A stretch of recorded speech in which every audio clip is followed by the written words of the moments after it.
हम लोग further continue करेंगे। लास्ट क्लास में हम लोगों ने कुछ क्वेश्चंस देखा था और दो questions I think question number 14 and 15 हम लोगों ने एज अ होमवर्क लिया था। So if you guys have any doubt then do let me know. I think question number 13 13 में किसी को डाउट है? 13 में डाउट आ गया? क्या डाउट आया? अच्छा, कैसे किया था सॉल्व? क्वेश्चन में बोल रहे हैं power company Burns approximately 747 tons of coal per day to produce electricity.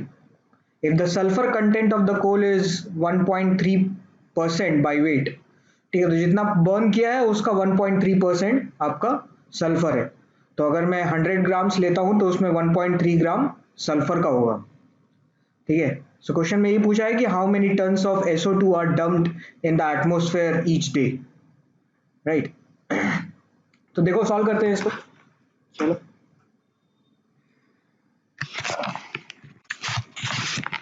Question का डाटा है 747 एंड 1.3%। ओके, तो इस बेसिस पे हमारे पास है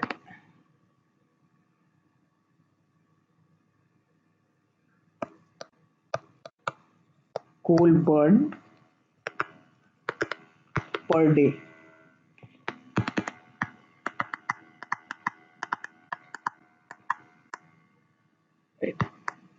747 टन, हाँ 474 था। अच्छा ठीक,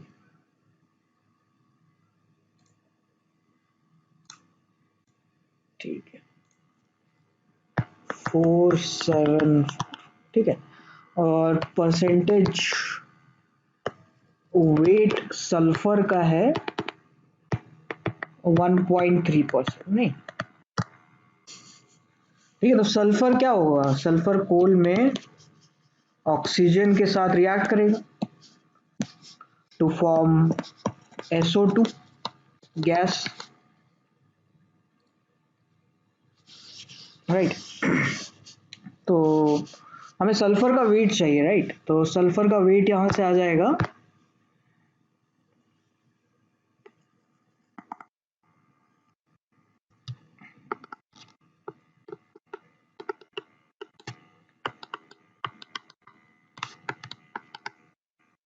ठीक है, ये वैल्यू जो है वो टन्स में है, राइट? उसको केजी में कन्वर्ट करना है तो क्या कैसे करेंगे? एक टन में कितना केजी होता है?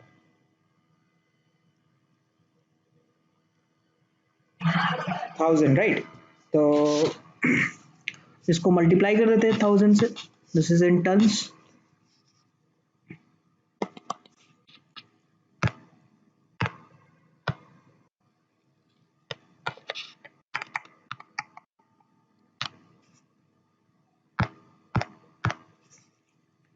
इसको कहते हैं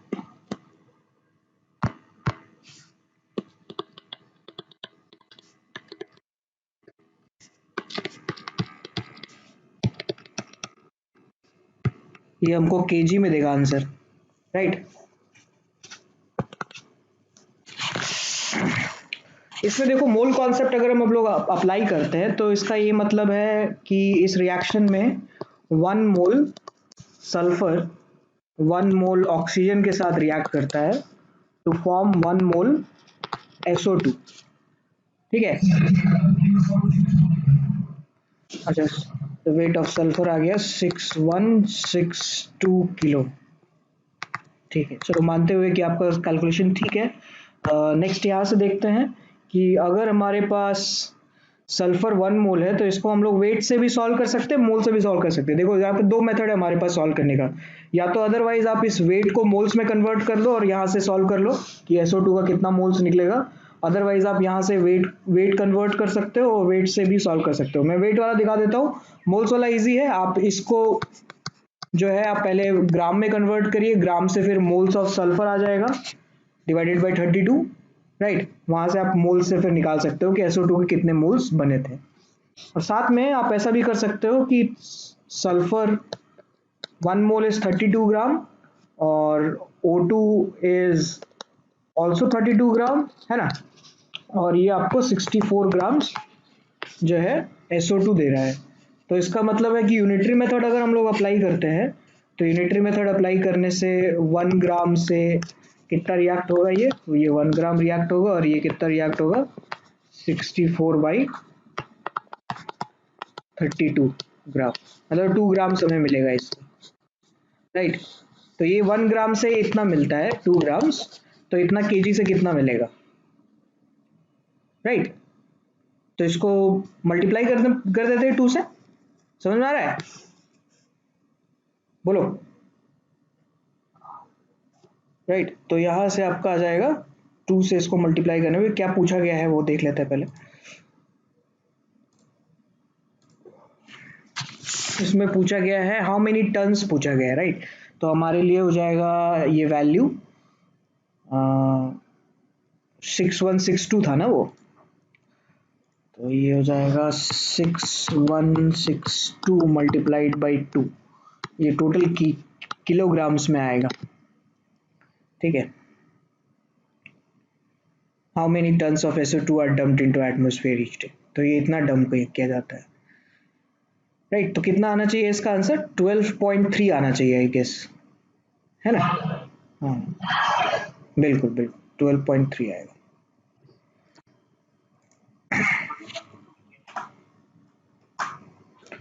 ठीक है, क्वेश्चन नंबर 14,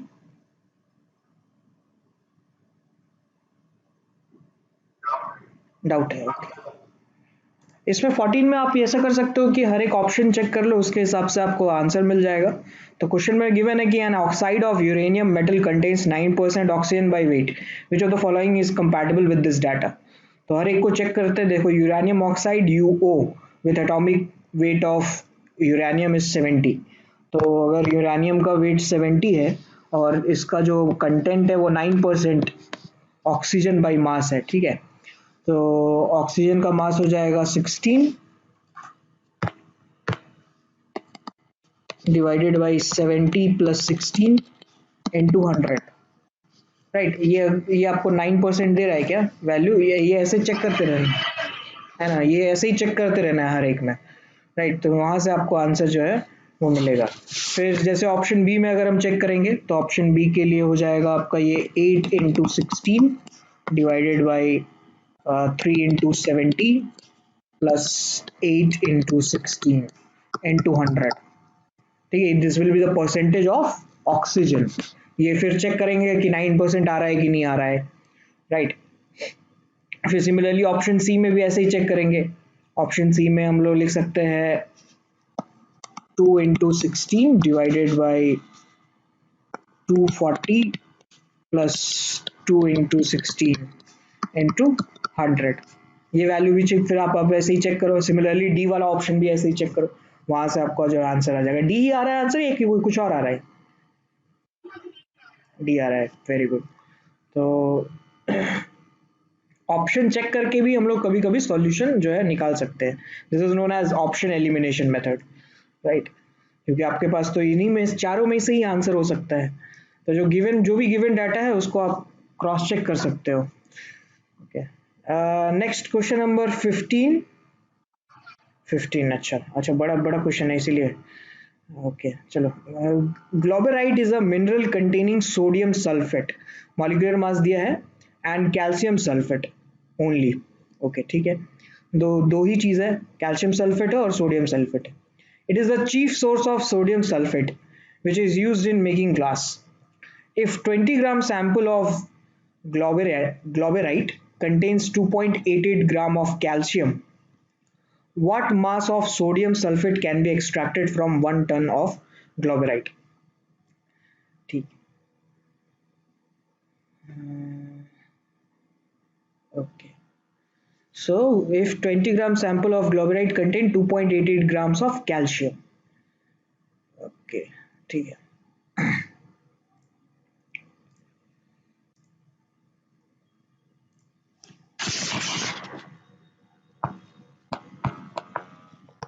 20 ग्राम जो आपका जो भी ओर है,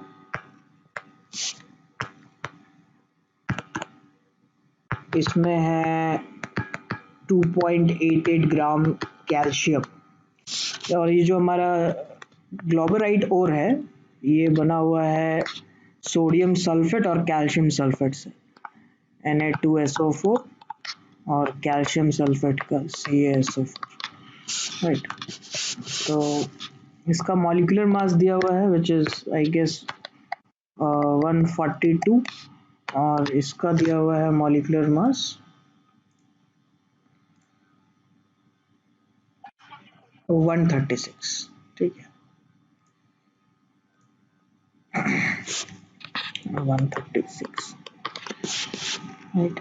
तो आप ये देखो कि अगर इसका 20 ग्राम है ओर का, उसमें 2.88 ग्राम कैल्शियम है, राइट।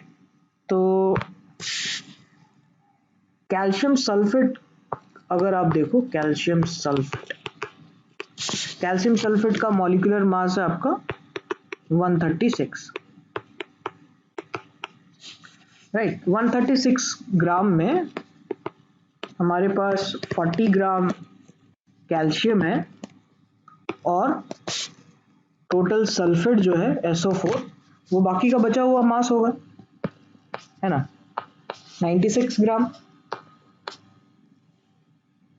राइट। तो अगर हम यूनिटरी मेथड लगाएं कि ये इनका जो कॉम्बिनेशन का रेशियो है वो तो सेम रहेगा ना, ये तो कभी चेंज नहीं होगा, that is the law of constant proportion by mass, right, और लॉ ऑफ कांस्टेंट प्रोपोर्शन। तो ये हमेशा इसी रेशियो में जो है वो कंबाइन होंगे, इसी मास रेशियो में। और सिमिलरली अगर आप मोल रेशियो भी देखोगे तो मोल रेशियो आपका 1:1 का हो जाएगा, राइट। तो मास रेशियो से भी डील कर सकते हैं और मोल रेशियो से भी डील कर सकते हैं। तो इसका मतलब है कि 1 ग्राम अगर कैल्शियम लें तो 1 ग्राम कैल्शियम आपका 96/40 ग्राम सल्फेट से रिएक्ट करेगा, और 2.88 ग्राम कैल्शियम लेते हैं तो ये आपका 96/40 इंटू 2.88 ग्राम सल्फेट से रिएक्ट करेगा, ठीक है। तो इसका ये मतलब है कि टोटल 20 ग्राम सैंपल में कैल्शियम सल्फेट है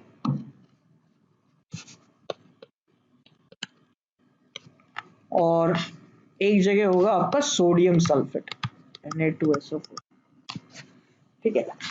तो इसमें से कैल्शियम सल्फेट का मास कितना आया, कैल्शियम सल्फेट का मास आ गया आपका 2.88,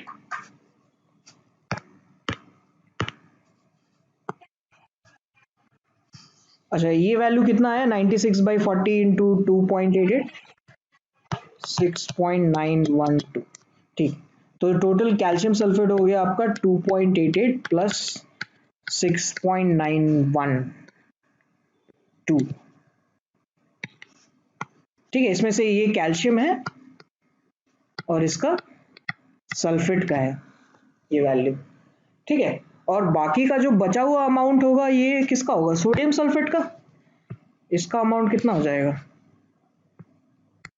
20 माइनस ये वाला जो वैल्यू है, right, mass of calcium sulphate,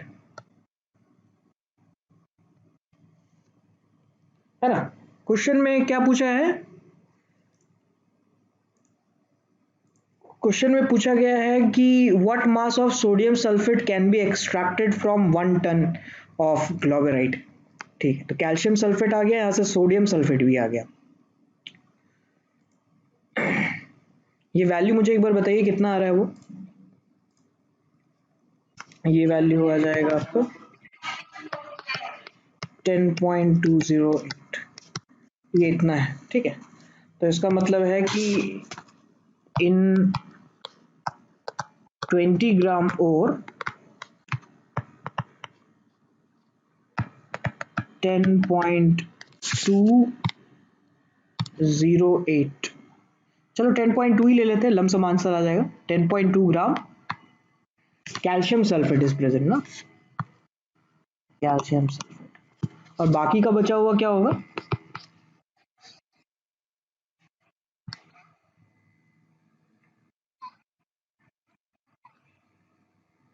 अच्छा ये वैल्यू कितना आ रहा है 2.88 और 6.912, अच्छा 9.792 आ रहा है, अच्छा चलो ये आ रहा है आपका 299.792 है ना, यही आ रहा था।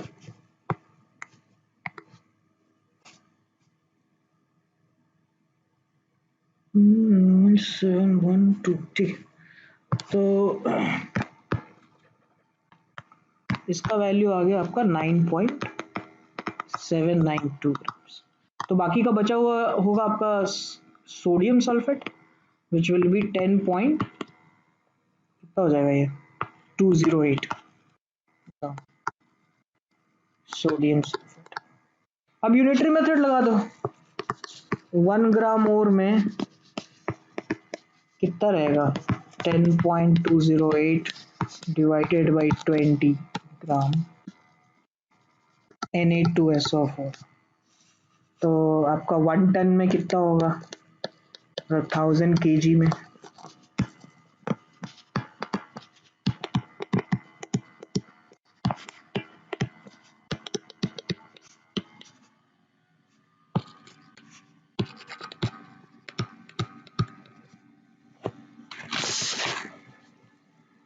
ठीक है, तो इस हिसाब से यहाँ से आपका आंसर आ जाएगा। ये 10⁶ इसीलिए किया है क्योंकि ये ग्राम था ना, तो ग्राम को हम लोगों को पहले केजी में कन्वर्ट करना पड़ेगा। 1000 केजी में आपका 10⁶ ग्राम्स होंगे, तो यहाँ से आपका ग्राम्स आ जाएगा, या फिर आप नॉर्मली अगर टन्स में भी पूछा गया है तो टन्स में भी बता सकते हैं।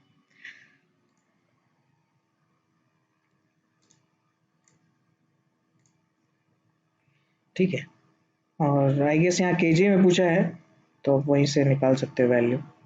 अब हो जाएगा, ठीक। अच्छा, नेक्स्ट चलते हैं। देखो नेक्स्ट में थोड़ा और क्लियरिटी होगा, जो हम लोग अभी स्टोइचियोमेट्रिक कैलकुलेशन कर रहे थे। तो इसमें हम लोग क्या कर रहे हैं कि वी आर सीइंग कि हम लोग रिएक्शन को कैसे रीड करना है। ओके, तो जैसे एक रिएक्शन दिया हुआ है, this is burning of methane, और हम लोग इसको ऑक्सीजन के प्रेजेंस में कंप्लीट कंबशन करवा रहे हैं। ठीक है, तो इसे CH4 gas is reacting with 2 moles of O2, इसको ऐसे रीड कर सकते हैं हम लोग। 1 mole ऑफ मीथेन या 1 mole of CH4 reacts with 2 mole of O2 to produce 1 mole of CO2 and 2 moles of water। ठीक है, तो हाँ सुप्रतीक, ये 2 ही क्वेश्चन हुआ है अभी, you are right on track. So accordingly अगर ऊपर वाला रिएक्शन देखें तो जैसे मैंने बोला ऐसा भी पढ़ सकते हैं कि 1 mole methane reacts with 2 mole of O2, या फिर अदरवाइज ऐसे भी पढ़ सकते हैं कि 1 molecule of CH4 reacts with 2 molecule of O2 to give 1 molecule of CO2 and 2 molecules of H2। या फिर जैसे हम लोगों ने लास्ट क्लास में देखा था कि STP पे जो वॉल्यूम होता है किसी भी गैस का, 1 मोल गैस का, तो वो होता है 22.7 litres.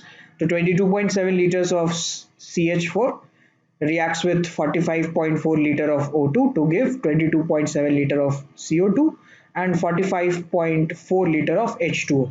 This is happening at STP. Similarly mass से भी लिख सकते हैं, जो इसका मोल का रेशियो होगा मास में भी कन्वर्ट करके हम लोग लिख सकते हैं कि 16 gram of methane reacts with 64 grams of O2 to give 44 gram of CO2 and 36 grams of H2O। Right, तो ये जो रिएक्शन हो रहा है, ये इस रिएक्शन में आपका जो स्टोइचियोमेट्रिक कोफिशिएंट है वो है, यहाँ का जो फैक्टर्स जो प्रेजेंट है वो, अगर कोई फैक्टर नहीं है तो स्टोइचियोमेट्रिक कोफिशिएंट हम लोग इसका 1 लेंगे। ठीक है, और इसका 2 होगा स्टोइचियोमेट्रिक कोफिशिएंट, इसका 1 हो जाएगा। ठीक है, इसका फिर 2 हो जाएगा। तो these are known as stoichiometric coefficient.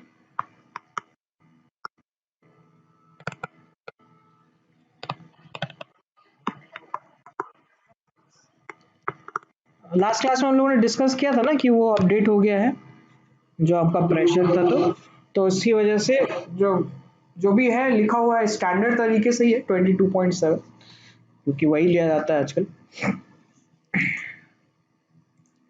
ठीक है, तो yes I was talking about कि these are known as stoichiometric coefficient, और एक रिएक्शन हमेशा इसी रेशियो में रिएक्शन शो करेगा। ठीक है, कि 1:2:1:2, तो CH4 ऑक्सीजन हमेशा 1:2 के रेशियो में रिएक्ट करेंगे, है ना, और CO2:H2O हमेशा 1:2 के रेशियो में फॉर्म होगा, राइट। इनका मैन्युफैक्चरिंग भी इसी रेशियो में होने वाला है, राइट। तो ये जो स्टोइचियोमेट्रिक कोफिशिएंट है ये मास का रेशियो नहीं है, ठीक है। So don't confuse it with mass ratio, rather this is a mole ratio, right. तो ये हमेशा मोल रेशियो में ही लिखा जाएगा, ना कि मास रेशियो में। ऐसा हम नहीं कह सकते कि 1 gram of CH4 reacts with 2 gram of oxygen to give 1 gram of CO2 and 2 gram of H2O, this will be wrong, ठीक है। So rather we can say कि 1 mole of CH4 reacts with 2 mole of O2 to give 1 mole of CO2 and 2 moles of H2, right। तो sometimes it may happen कि कोई reactant बच जाए, है ना। सपोज कि हम लोगों ने मीथेन ज्यादा ले लिया, ऑक्सीजन कम ले लिया, या फिर ऑक्सीजन बहुत ज्यादा ले लिया, मीथेन कम लिया है, राइट। तो वन ऑफ द सब्सटेंस और one of the reactant is going to be left out, right, और it will be present in excess amount, right. तो उसको हम लोग लिमिटिंग रिएजेंट से डील करेंगे। So limiting reagent क्या होगा कि the reactant which will get consumed first, right, this is the one of the properties of the limiting reagent, ठीक है। So majorly there are two properties, the first one is it is getting consumed first, और second है कि it limits the amount of the product, ठीक है। इस ये खत्म हो गया लिमिटिंग रिएजेंट, तो फिर रिएक्शन तो रुक जाएगा ना। अब सपोज कि मान लेते हैं इस वाले में methane is the limiting reagent और मीथेन खत्म हो गया, तो ऑक्सीजन इंडिविजुअली CO2 और H2O थोड़ी प्रोड्यूस करके देगा। जब तक CH4 रिएक्ट कर रहा है तब तक ये CO2 और H2O भी प्रोड्यूस होंगे। CH4 जैसे ही खत्म हुआ वैसे ही ये रिएक्शन भी रुक जाएगा। तो इसका ये मतलब है कि अगर लिमिटिंग रिएजेंट है तो that is going to limit the amount of the product, ठीक है। तो जैसे फॉर एग्जांपल हम एक देख रहे हैं कैलकुलेशन की लिमिटिंग रिएजेंट कैसे निकालना है। So I am considering a reaction of the formation of NH3 and I am taking 28 grams of N2 and 10 grams of H2, ठीक है। तो ये इसका रिएक्शन का इक्वेशन है। So this is the chemical equation where 1 mole of N2 reacts with 3 moles of H2 to give 2 moles of NH3। तो अभी मुझे नहीं पता है कि लिमिटिंग रिएजेंट कौन सा है, and you to be sure कि यहाँ पे हम ऐसा नहीं कह सकते कि जिसका वेट कम है वो ही लिमिटिंग रिएजेंट हुआ, ठीक है। That is not necessary. ऐसा भी हो सकता है जिसका वेट ज्यादा हो वो लिमिटिंग रिएजेंट हो जाए, क्योंकि ये रिएक्शन जो है आपका वो मोलर रेशियो में रिएक्ट हो रहा है, ना कि वेट रेशियो में, ओके। तो वेट से जब मोल्स में कन्वर्ट करेंगे तो कुछ अलग ही हो जाएगा सिनेरियो। तो देखो जैसे केस 1 हम लोग ये देख रहे हैं कि N2 is a limiting reagent, suppose N2 is a limiting reagent, right. तो what I am doing here is कि just give me a sec, हाँ, what I am doing here is कि N2 का मोल्स कितना लिया हम लोगों ने वो देखते हैं। तो 28 ग्राम्स लिया था N2 का moles which is 2 moles. H2 का कितना मोल्स लिया था, 10 ग्राम लिया था, तो 10 divided by 2 which is 5 moles, है ना। और इन NH3 का इनिशियली कुछ नहीं लिया था, तो वी कैन से कि मोल्स टेकन इनिशियली, ठीक है। तो इसको नॉर्मली हम लोग ऐसे भी लिख सकते हैं कि this is at time t is equals to 0,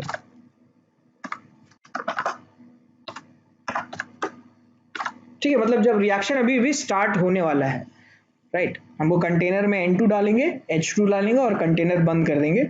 जब बंद कर दिया होगा एट दैट पॉइंट ये 2 मोल्स N2 का है और 5 मोल्स H2 का है। After completion of the reaction, जब कंप्लीट हो जाएगा तब, तो उस टाइम में क्या होगा, तो सिंस हम लोगों ने ये अज्यूम किया था कि N2 is a limiting reagent, तो it must get consumed first, and if it does then final moles N2 का 0 हो जाएगा because it has consumed, right, completely. अब इसमें अच्छा N2 का एक ही मोल है, देखते हैं 1440, हाँ 1 मोल है, सही बात है। चलो तो इसको इसके कैलकुलेशन के हिसाब से यहाँ पे 56 ले लेते हैं, है ना। चलो अब सही है, ठीक। So after completion of reaction N2 क्या हुआ, कंज्यूम हो गया, राइट। तो N2 का मोल्स खत्म। अब इस मोलर रेशियो से अगर हम लोग जाएं इस रिएक्शन में कि 1 मोल N2 reacts with 3 mole of H2, तो इसका ये मतलब है कि 2 मोल कितने से रिएक्ट करेगा, 6 मोल से। 1 मोल जब 3 मोल से रिएक्ट करता है तो 2 मोल्स 6 मोल से रिएक्ट करेगा। बट हम लोगों ने तो H2 लिया है 5 ही मोल्स, राइट। तो 5 मोल से 6 मोल्स कैसे रिएक्ट कर सकता है? So this is not possible, right, कि ये नेगेटिव नहीं आ सकता मोल्स आपके। सो दिस रिप्रेजेंट्स कि this is not going to be possible, this is not possible, right. कहीं और कुछ?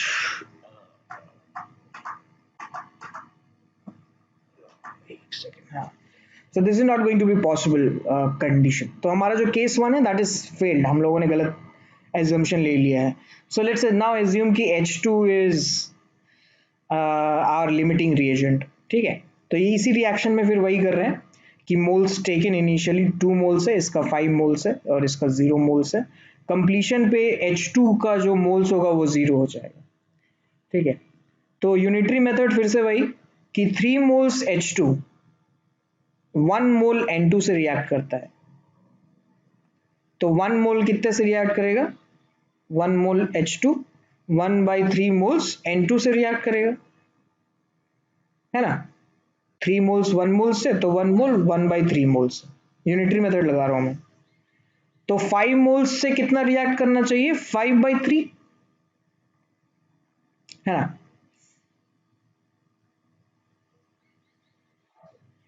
राइट। तो after completion of the reaction the moles remaining N2 का कितना बचेगा, पहले हम लोगों ने 2 मोल लिया था और 5/3 मोल्स रिएक्ट हो गया, तो बचा आपका 1/3 मोल्स, ठीक है। और NH3 का मोल्स कितना बनेगा, 3 मोल से 2 मोल प्रोड्यूस होता है, राइट। तो 1 मोल से 2/3 मोल्स प्रोड्यूस होगा, तो 5 मोल से 2/3 इंटू 5 मोल्स प्रोड्यूस होगा विच इज 10/3,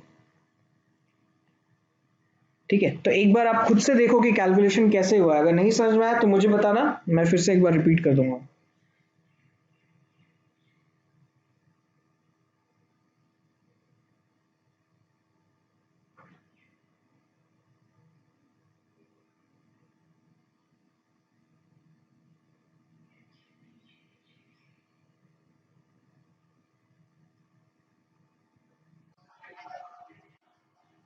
हम्म,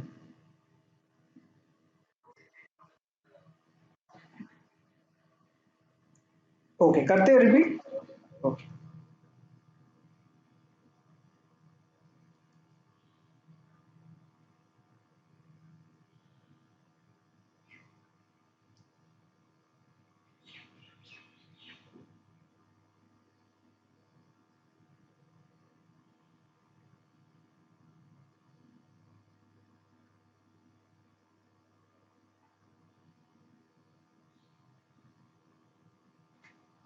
हाँ, तो सेकंड में क्या कर रहे हैं कि H2 को लिमिटिंग रिएजेंट माना था ना, तो H2 के मोल्स खत्म हो जाने चाहिए। तो इनिशियली हम लोगों ने 5 मोल्स H2 लिया था।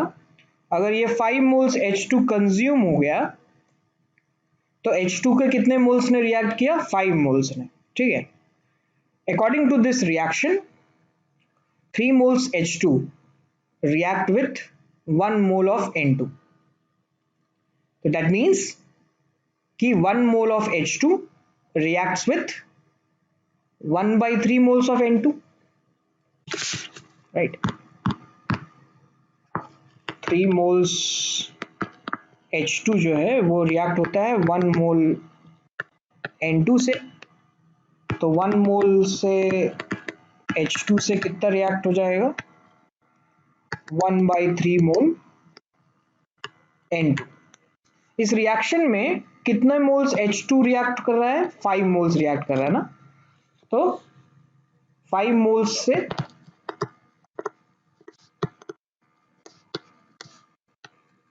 5/3 मोल्स N2 रिएक्ट करना चाहिए, ठीक है। ये रिएक्शन करने वाला पार्ट है, ये इतना रिएक्ट कर जाएगा। खत्म हो जाएगा, मतलब कंज्यूम, राइट। बचेगा कितना, बचेगा जो हम लोगों ने इनिशियली लिया था 2 मोल्स -5/3, ये मोल्स कंज्यूम हो गया, राइट। तो इसलिए यहाँ पे 1/3 मोल्स N2 का बचेगा, this is the remaining moles, right, इतना बचना चाहिए। ओके, सिमिलरली हम लोग अगर N2 के प्रोडक्शन के बारे में बात करेंगे, सॉरी NH3 के प्रोडक्शन के बारे में बात करेंगे, तो हम लोग ये कह सकते हैं कि भाई 3 मोल्स, जब भी 3 मोल H2 रिएक्ट करता है तो इससे 2 मोल NH3 बनता है, ये अकॉर्डिंग टू द रिएक्शन चल रहा है, ठीक है। तो 1 मोल अगर H2 रिएक्ट करता है तो ये 2/3 मोल NH3 प्रोड्यूस करेगा। यहाँ पे कितना मोल H2 रिएक्ट किया है, 5 मोल्स, तो 5 मोल H2 अगर रिएक्ट करता है तो ये प्रोड्यूस करेगा 10/3 मोल NH3, जो यहाँ प्रोड्यूस कर रहा है, ठीक है। तो फाइनली जब कंटेनर आप खोलेंगे कंप्लीशन के बाद, तो कंप्लीशन के बाद कंटेनर खोलने पर हमें 1/3 मोल N2 मिलेगा, उसमें 0 मोल्स H2 मिलेगा और 10/3 मोल्स NH3 मिलेगा, ठीक है। ये कहानी कब की है, जब रिएक्शन खत्म हो चुका है, बंद हो गया रिएक्शन। तो रिएक्शन बंद क्यों हुआ या फिर कंप्लीट क्यों हुआ, because H2 is our limiting reagent, right, क्योंकि ये खत्म हो जा रहा है, 5 मोल्स के फर्दर ये रिएक्शन शो नहीं कर सकता, तो because of H2 the product is limited, ठीक है। So that's why it is known as limiting reagent. कोई डाउट इसमें तो बताइए, नहीं तो आगे बढ़ते हैं। सबको क्लियर है, आई गेस क्लियर है, किसी का डाउट नहीं है तो। So therefore we can say कि the limiting reagent is H2 और एक्सेस रिएजेंट बोलते हैं हम लोग N2 को, जो बच जाएगा उसको एक्सेस बोलेंगे और जो खत्म हो जाएगा उसको लिमिटिंग रिएजेंट बोलेंगे। सो यू माइट सी कि यहाँ पे हमारे पास 2 रिएक्टेंट है और एक प्रोडक्ट मिल रहा है, तो द प्रॉब्लम इज कि रिएक्टेंट का नंबर्स अगर बढ़ेगा तो then you will have to take more cases. For example यहाँ पे 2 रिएक्टेंट था तो we have to take 2 cases, suppose कि 3 या 4 रिएक्टेंट होगा तो हमें 4 केसेस लेना पड़ेगा, which is a quite a hectic thing to do, क्योंकि एग्जामिनेशन में हमारे पास टाइम है नहीं, हमारे पास पर question 3 minute max to max 4 minute हमें देना है उस क्वेश्चन के लिए, राइट। तो ये हर बार हर केसेस को हम लोग चेक तो नहीं कर सकते। So there is one method by which you can solve the limiting reagent, or you can at least find out ki which is the limiting reagent, right? So to do so हम लोगों को क्या चाहिए, हम लोगों को चाहिए कि गिवन मोल्स कितना है, इनिशियली कितना मोल्स लिया था उसका, divided by its stoichiometric coefficient, ठीक है। अगर ये वैल्यू मिनिमम आता है किसी का तो वो लिमिटिंग रिएजेंट होगा, ठीक है। फॉर एग्जाम्पल जो हम लोगों के पास केस है अभी N2 और H2 वाला,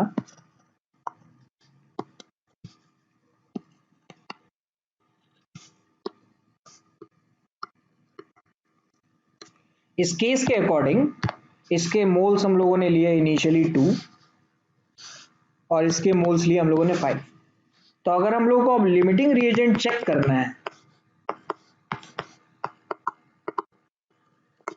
तो कैसे करेंगे, given moles divided by stoichiometric coefficient, given moles divided by stoichiometric coefficient. Similarly H2 के लिए भी वही, given moles divided by stoichiometric coefficient, ये वैल्यू मिनिमम जिसका होगा वो लिमिटिंग रिएजेंट होगा, ठीक है। तो मिनिमम तो आपका H2 का है ना, this is minimum,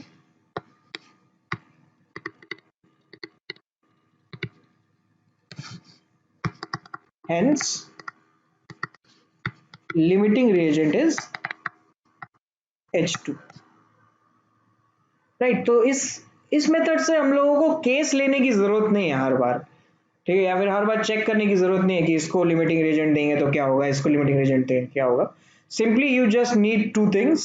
The first thing is कि you should know the initial moles of that reagent, या फिर अगर इनिशियल मोल्स नहीं पता है तो इनडायरेक्टली अगर मान लो वैल्यू दिया हुआ है क्वेश्चन में, मान लो मास दिया होता तो मास से तो मोल्स निकाल देते ना. तो सिंपली अगर इनडायरेक्टली किसी तरीके से आपको मोल्स मिल जाए तो moles divided by stoichiometric coefficient करिए जिसके लिए मिनिमम होगा, that will be our limiting reagent. ठीक है, तो how to solve such questions of stoichiometric calculations, right, that is the problem.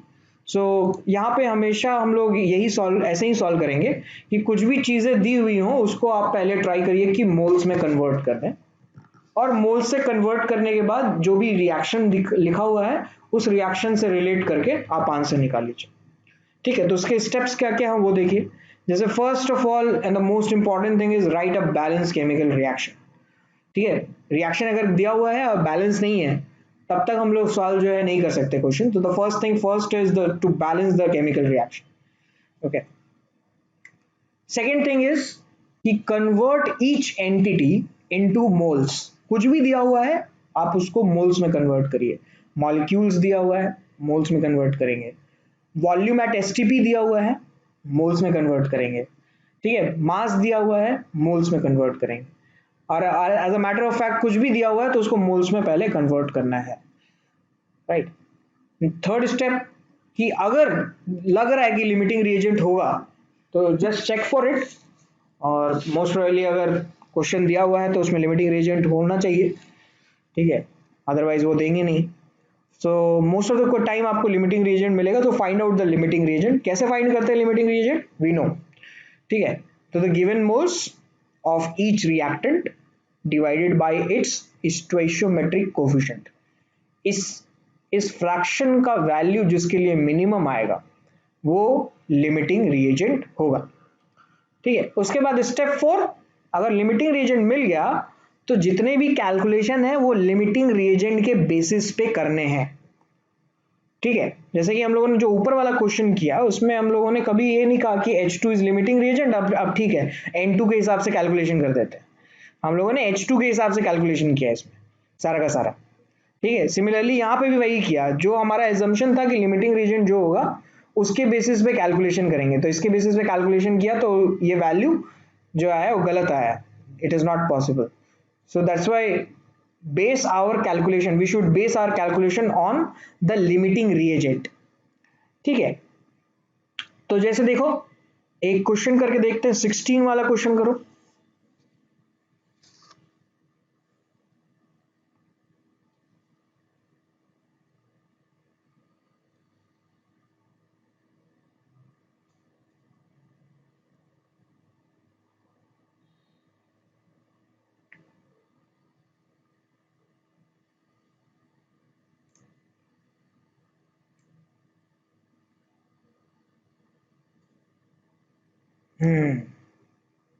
बिल्कुल कोविल.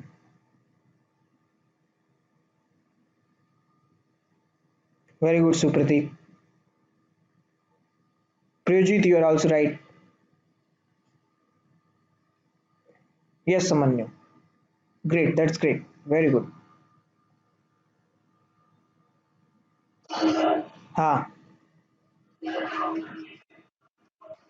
हाउ मच इज लेफ्ट में मास या मोल्स दोनों से आंसर कर देते हो, कर सकते हो, since it is not specified.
Okay, तो पहले वाले का जो है वो आ रहा है आपका O2।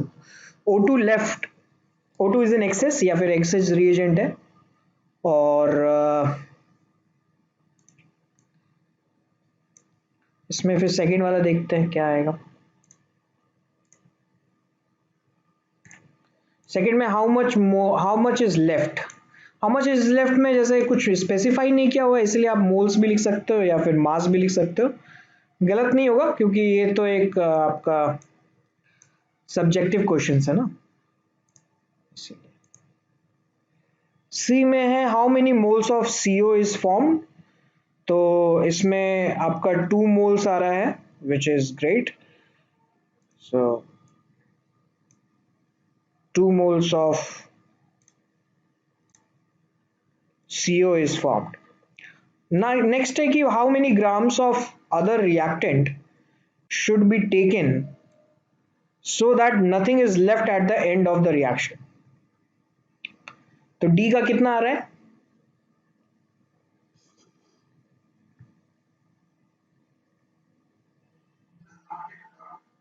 ओके 32 ग्राम, किसी का 48 आ रहा है। सब कंज्यूम कराना है, कोई बचना नहीं चाहिए उसमें। 72 आ रहा है, 32 ग्राम आ रहा है। ओके देखते तो what is left in the excess. Excess में था आपका O2 राइट, तो इसका मतलब है कि कार्बन जो है वो आपका लिमिटिंग रिएजेंट है। तो कार्बन का मोल्स लेना पड़ेगा हम लोगों को ताकि पूरा का पूरा जो रिएक्शन है वो कंप्लीट हो जाए। ठीक है, तो यहाँ से आपका जो है वो 6 मोल्स ऑफ सी आएगा which is 6 moles of carbon, और ग्राम्स में देखेंगे तो which is 72 grams of carbon. ठीक है, इसमें कोई डाउट है तो बताइए, पहले एक बार आप देख लीजिए खुद का कैलकुलेशन, उसके बाद बताना आ रहा है या नहीं। आ रहा है सबका या नहीं आ रहा है? आ रहा है। ठीक, किसी को तो ऐसा नहीं लग रहा है कि सॉल्व करके दिखाना है।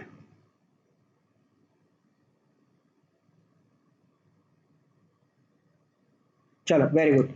नेक्स्ट देखो क्वेश्चन नंबर 17, और 17 हो जाए तो 18 करिएगा।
Very good, Supratik. So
yes, Supratik. Question number 17. Your question number 17 is right.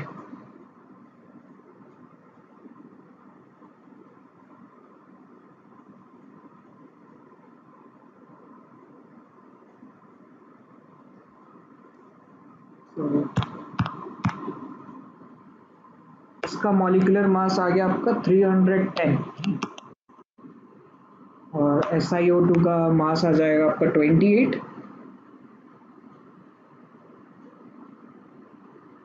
Plus 32 60, ये इनका मॉलिक्यूलर मास।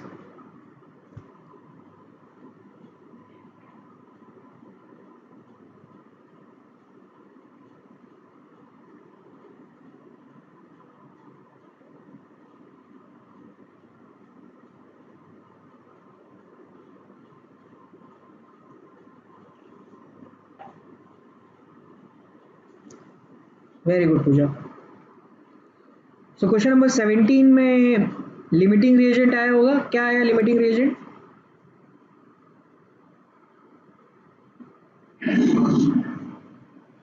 Calcium phosphate.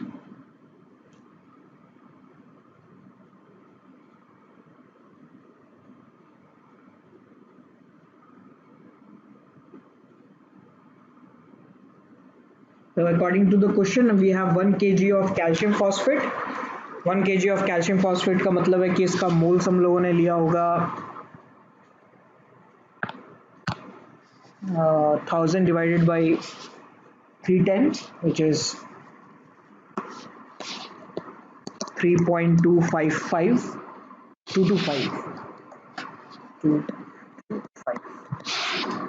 और SiO2 का मोल्स लिया है हम लोगों ने 1000 divided by 60 which is 16.67।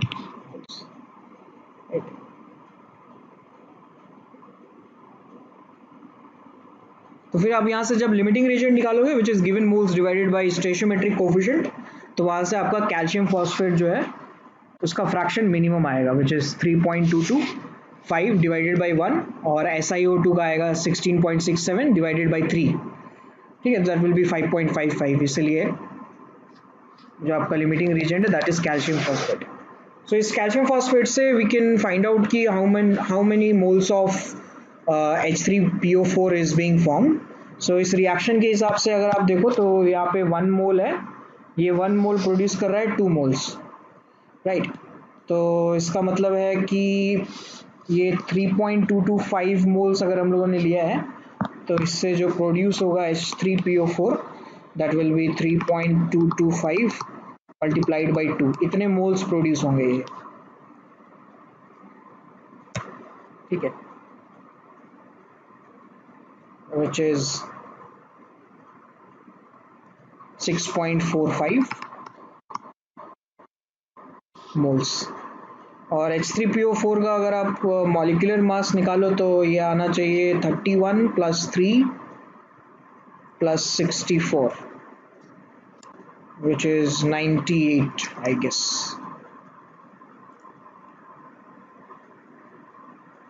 Very good Sandeep, आपका क्वेश्चन नंबर 18 भी सही है। सो यहाँ से ये मोल आ गया और मास निकालने के लिए 6.45 इंटू 98।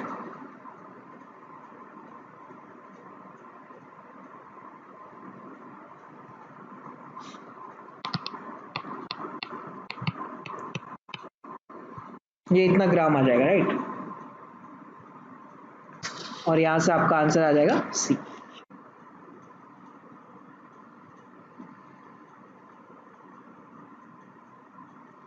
सेवेंटीन में किसी को डाउट है तो बताइए।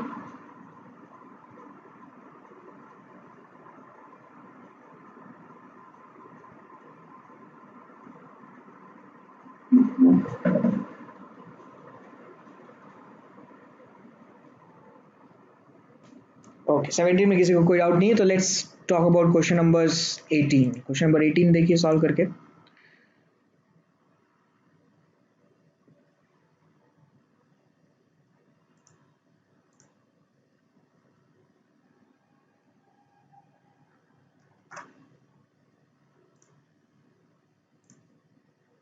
बिल्कुल।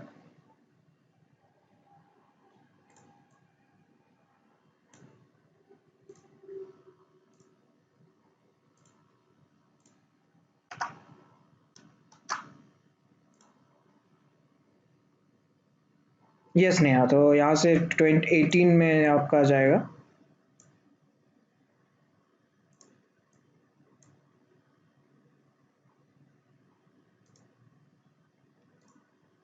288 ग्राम्स। वेरी गुड, ठीक है।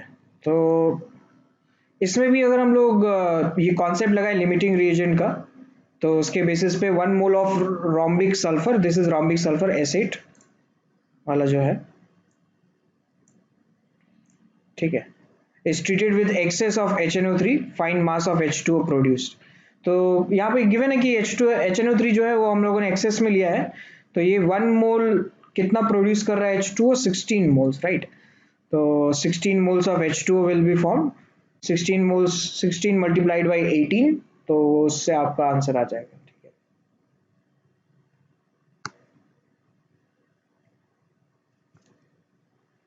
Which will be C.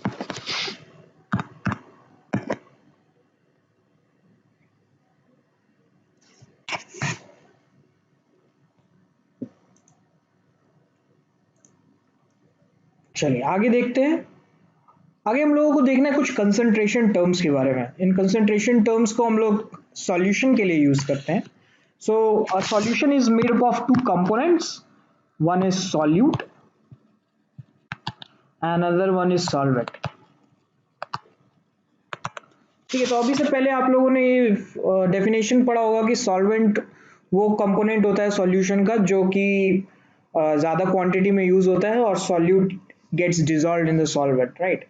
This is what we know of the concept. But the thing is कि सॉल्यूशन जो है हम लोग डिफाइन कैसे कर सकते हैं। Solution is defined in the terms of a mixture, right. So अगर हम एक मिक्सचर को क्लासिफाई करें, so it is classified on the basis of homogeneous and heterogeneous,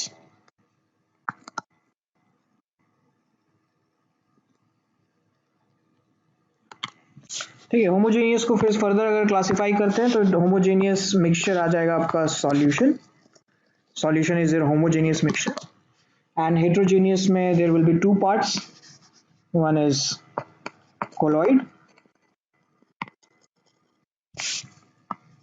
colloidal mixture and another one is suspension,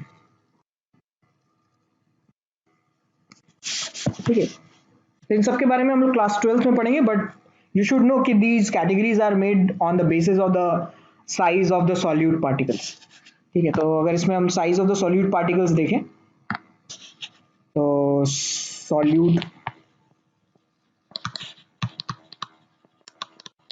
particle size जो है इसमें आपका less than 1 nanometre होगा, जो सॉल्यूशन में सॉल्यूट पार्टिकल्स है उसका। कोलॉइडल सॉल्यूशन में 1 to 100 नैनोमीटर, और सस्पेंशन में that will be greater than 100 nanometres. ठीक है, इस बेसिस पे क्लासिफिकेशन हुआ है। अब सॉल्यूशन को अगर हम लोग डिफाइन करेंगे तो what is a solution? The solution is a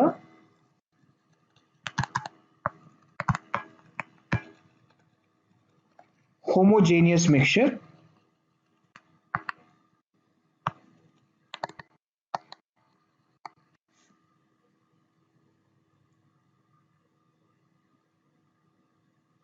in which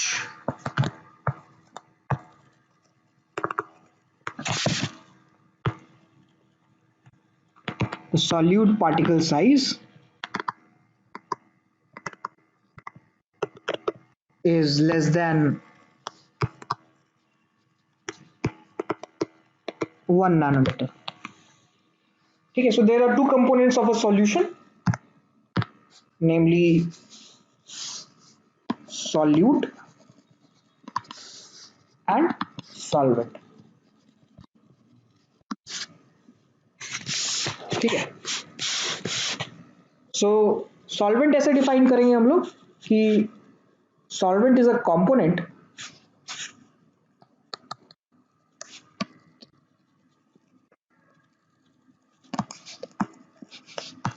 the component of a solution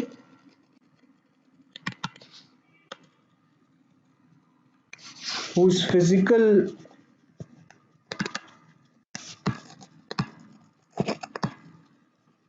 property is same as that of the solution.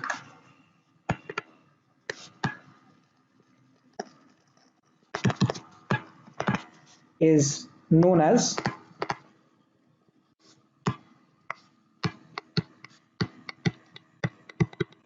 Solvent. ठीक है, तो सॉल्यूशन जब भी हम लोग एक वर्ड सुनते हैं ना तो ये हमारे दिमाग में आता है कि सिर्फ लिक्विड होगा। ठीक है, लेकिन solution it is not necessary कि it should only be a liquid. ठीक है, सॉलिड भी सॉल्यूशन हो सकता है और सॉल्यूशन आपके गैसेस भी हो सकते हैं। जैसे अगर एक मिक्सचर लेते हैं हम लोग N2 और O2 का, तो that is a solution. Like for example our atmosphere, हमारा एटमॉस्फेयर एक सॉल्यूशन है, right, because it is a homogeneous solution. अब होमोजेनियस और हेट्रोजेनियस में डिफरेंस क्या है कि अगर हम होमोजेनियस मिक्सचर की बात करें तो होमोजेनियस मिक्सचर में अगर हम इस कंटेनर में बोल रहे हैं कि this container contains homogeneous mixture,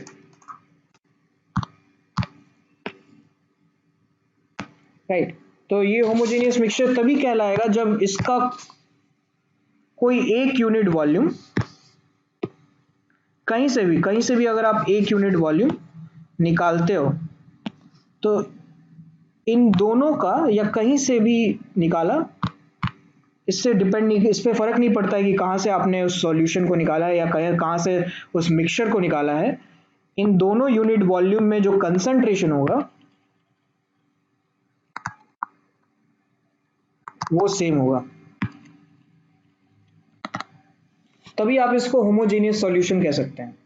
heterogeneous कब होगा? जब आप कोई अलग अलग पार्ट से जब आपने यूनिट वॉल्यूम निकाला, मान लो 1 cc निकाल रहे हैं, 1 सेंटीमीटर क्यूब या 1 ml निकाल रहे हैं, तो उनमें अगर कंसंट्रेशन डिफरेंट हो गया सॉल्यूट का तो वो हेट्रोजीनियस कहलाएगा, और अगर कंसंट्रेशन सेम हो गया तो ये होमोजेनियस कहलाएगा।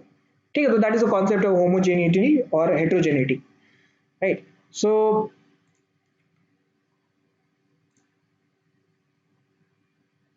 हाँ, सॉल्यूट का भी डेफिनेशन देखते हैं क्या होगा।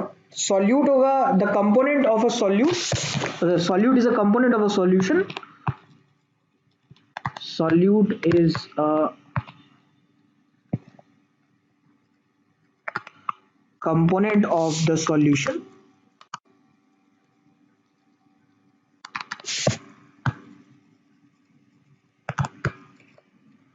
which gets dissolved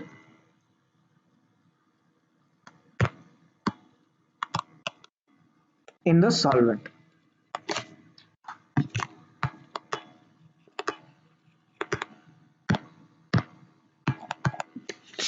ठीक है, और सॉल्यूट का जो ऐसा डेफिनेशन कोई जरूरी नहीं है कि सॉल्यूट हमेशा कम लेंगे, है ना। सॉल्यूशन हो सकता है सॉल्यूट ज्यादा लिया हो, लेकिन जो सॉल्वेंट का जो फिजिकल प्रॉपर्टी है या सॉल्वेंट का जो फिजिकल नेचर है वही सॉल्यूशन का भी फिजिकल नेचर होना चाहिए। लाइक फॉर एग्जांपल अगर हम लोग वाटर और शुगर मिला रहे हैं या वाटर और सॉल्ट मिला रहे हैं, ठीक है, तो उसमें आपका सॉल्यूशन अगर लिक्विड बन रहा है तो जो लिक्विड कंपोनेंट हम लोगों ने लिया है दैट इज आवर सॉल्वेंट। ठीक है, तो जैसे वाटर बोलते हैं, वाटर और सॉल्ट सॉल्यूशन में वाटर इज अ सॉल्वेंट। तो वाटर सॉल्वेंट क्यों है? क्योंकि वाटर का जो फिजिकल नेचर है, इट मीन्स कि इसका जो फिजिकल स्टेट है विच इज अ लिक्विड स्टेट, तो सॉल्यूशन का भी वही स्टेट होगा, फिजिकल स्टेट। सिमिलरली अगर हम लोग एक सॉलिड सॉल्यूशन ले रहे हैं, जैसे फॉर एग्जांपल एलॉय, ठीक है, तो हमारे घर में जो बर्तन है, ठीक है, एलॉय का जो बर्तन होता है, नॉन स्टिक कुकवेयर्स होते हैं, that is an alloy, right. तो वो एल्यूमिनियम और वो डिफरेंट अलग एलॉय से बनता है। जैसे फॉर एग्जांपल मैं ले लूं कि कॉपर और एल्यूमिनियम का एलॉय है, ठीक है, तो कॉपर और एल्यूमिनियम के एलॉय में जो सॉल्यूशन होगा हमारा कॉपर एल्यूमिनियम एलॉय का, ठीक है, उसमें जो उसका फिजिकल स्टेट है या फिजिकल प्रॉपर्टी है, वो जिसको उस फिजिकल प्रॉपर्टी जो सबसे ज्यादा मैच करेगा आइदर एल्यूमिनियम से या कॉपर से, अगर एल्यूमिनियम से ज्यादा मैच करेगा उसकी फिजिकल प्रॉपर्टीज, जैसे फिजिकल प्रॉपर्टीज का मतलब बोल रहा हूं मैं बॉइलिंग पॉइंट हो गया या मेल्टिंग पॉइंट हो गया, ठीक है, इस हिसाब से, या फिर डेंसिटी हो गया, राइट। तो ये फिजिकल प्रॉपर्टी अगर किसी कंपोनेंट से मिलती है तो that component will be solvent and the other component will get dissolved in that solvent, right. So जैसे कि मैंने आपको एग्जांपल दिया, 3 एग्जांपल दिए, एक सॉलिड सॉल्यूशन का दिया which is alloy, alloy is solid solution, ठीक है। लिक्विड सॉल्यूशन भी नो, हम बचपन से पढ़ते हुए आ रहे हैं कि ग्लूकोज वाटर मिलाएंगे, शुगर वाटर मिलाएंगे, सॉल्ट वाटर मिलाएंगे तो they will form a solution. Similarly हमारे पास गैस सॉल्यूशन भी हो सकता है कि mixture of two gases, for example N2 and H2, या फिर हीलियम और ऑक्सीजन, राइट, जो कि हमारे बलून्स में होता है नॉर्मली, जो पूजा वगैरह में बिकता है ना बलून्स जो ऊपर उड़ जाते हैं, उनमें हीलियम हीलियम रहता है मैक्सिमम क्वांटिटी में, and there is some amount of oxygen also. ठीक है, तो solution can be of all 3 categories, namely solid, liquid and gas. So इसी सॉल्यूट का कितना अमाउंट प्रेजेंट है ये हम कंसंट्रेशन टर्म से बताते हैं, ठीक है, और ये concentration terms are inter convertible with one another. ठीक है, तो एक एक कंसंट्रेशन टर्म को हम चेंज कर सकते हैं into different concentration terms, depending कि अगर आपके पास कोई जो वैल्यूज आपको नीडेड है वो वैल्यूज आपको पता है तो। ठीक है, तो उनका देखते हैं कितना टाइम से। जैसे first is mass percent by weight. ठीक है, तो नॉर्मली जैसे आप अगर अपना टूथपेस्ट निकाल के देखोगे तो उसमें ये वैल्यू यूज होती है, percentage weight by wait, right. उसमें आपका जो सोडियम बाइकार्बोनेट है या कैल्शियम कार्बोनेट है वो यूज होता है मोस्टली, तो वो आपको परसेंटेज वेट बाय वेट में दिखाई दे देगा। ठीक है, तो परसेंटेज वेट बाय वेट हम लोग डिफाइन करते हैं weight of solute divided by weight of solution into 100। ठीक है, तो सपोज हमारे पास 15% wait by wait NaCl solution, तो इसका क्या मतलब है? इसका ये मतलब है कि 15 ग्राम NaCl हम लोगों ने 85 ग्राम वाटर में मिलाया है ताकि हमें 100 ग्राम सॉल्यूशन मिले। ठीक है, तो ऐसे सॉल्यूशन से अगर हम लोग 15% wait by wait NaCl solution से 100 ग्राम सॉल्यूशन निकाल लेंगे ना, तो उस 100 ग्राम सॉल्यूशन में हमारे पास 15 ग्राम NaCl का रहेगा और 85 ग्राम H2O का रहेगा। ओके, सिमिलरली जैसे वॉल्यूम परसेंट देख लो, percentage volume by volume, mostly ये मेडिसिन वगैरह जो आपका होता है उसमें दिखेगा आपको। ठीक है, so just the definition of this is कि percentage weight by weight is sorry percentage volume by volume is equal to volume of the solute divided by volume of the solution into 100। For example अगर हमारे पास 8% volume by volume methanol solution है, CH3OH solution. तो इसका ये मतलब है कि अगर इससे मैं 100 ml सॉल्यूशन निकालूं तो उस 100 ml में 8 ml आपका CH3OH रहेगा, मिथेनॉल रहेगा, ठीक है। So it has 8 ml of methanol in 100 ml of the solution। यहाँ पे हम ऐसे नहीं कह सकते कि 8 ml मिथेनॉल को हम लोगों ने 92 ml वाटर से मिलाया है, क्योंकि नॉर्मली वॉल्यूम जो है वो वॉल्यूम चेंज हो सकता है, ठीक है ना, मास चेंज नहीं हो सकता, राइट, वॉल्यूम चेंज हो सकता है, राइट। नेक्स्ट देखो, third is mass by volume percent, इसको लिखते हैं परसेंटेज W/V, या फिर इसको हम लोग स्ट्रेंथ भी बोल सकते हैं, ठीक है। स्ट्रेंथ नॉर्मली कैसे शो करते हैं हम लोग, ग्राम बाई ml से। तो ग्राम बाई ml अगर शो करना है या स्ट्रेंथ पूछा है तो ग्राम बाई ml शो करिए, अदरवाइज अगर आपको मास बाई वॉल्यूम परसेंट पूछा है तो परसेंटेज के टर्म्स में हम डिफाइन कर सकते हैं। सो फॉर एग्जांपल अगर हमारे पास परसेंटेज वेट बाय वॉल्यूम है तो that is weight of solute divided by volume of solution multiplied by 100, ठीक है। तो ये लॉजिकली आप ऐसा अप्लाई कर सकते हो, जैसे कि आप बोल सकते हो कि सर वेट में आपने किलोग्राम क्यों नहीं लिया, तो ऊपर अगर किलोग्राम ले रहे हैं तो नीचे भी किलोग्राम हम लोगों को जो है वो लेना पड़ेगा, ठीक है। तो सिमिलरली यहाँ पे भी वही करेंगे कि अगर परसेंटेज वेट बाय वॉल्यूम निकाल रहे हैं तो वेट अगर ग्राम में ले रहे हैं तो वॉल्यूम आपको ml में लेना चाहिए, ठीक है। That is a standard known factor, ठीक है। सो आप kg/ml में भी ले सकते हो, कोई रोकेगा नहीं आपको, लेकिन that won't be an standard thing. So suppose हमारे पास एक एग्जांपल है of 1.5% weight by volume of NaOH solution का। तो इसका ये मतलब है कि अगर हम लोग 100 ml सॉल्यूशन निकालेंगे 1.5% weight by volume NaOH solution से, तो उस 100 ml सॉल्यूशन में 1.5 ग्राम NaOH का रहेगा। इसका हम लोग जो है स्ट्रेंथ में निकाल सकते हैं, तो strength of the solution will be 0.015 ग्राम पर ml। तो हम लोगों ने डायरेक्टली जो है वेट बाई ml जो है वो डिवाइड कर दिया है, ये वेट बाई ml। तो यहाँ से ये वैल्यू जो है आपका स्ट्रेंथ का आ गया, विच इज ग्राम पर ml, ठीक है। कहीं कहीं ग्राम बाई लीटर भी करते हैं, बट आई थिंक कि वो आप कर लोगे, ग्राम बाई लीटर कैसे निकालना है इस वैल्यू को, तो वो उससे हो जाएगा, राइट। तो सपोज कि हमें जो है परसेंटेज वेट बाय वेट को कन्वर्ट करना है परसेंटेज वेट बाय वॉल्यूम में, या फिर वाइस वर्सा। तो देखो कैसे करेंगे। So if a NaOH solution has concentration x% weight by volume, ठीक है, weight by volume दिया हुआ है, then find percentage weight by weight of the solution given the density of the solution is d gram per ml। this is a solved example, ठीक है। तो density given है हमें, which is the density of the solution, right। तो हम लोग क्या करेंगे, स्टेप हमारा यही है सॉल्व करने का, कि जो आपको गिवन है पहले वो लिखिए, उसका मतलब लिखिए, ठीक है। तो गिवन वाले का मतलब क्या है कि x% वेट बाय वॉल्यूम का मतलब कि x gram NaOH is present in 100 ml of the solution, ठीक है, ये चीज गिवन है। तो हमें क्या निकालना है, परसेंटेज वेट बाय वेट। इसका डेफिनेशन लिख लेते हैं, परसेंटेज वेट बाय वेट का हो जाएगा weight of solute divided by weight of solution into 100,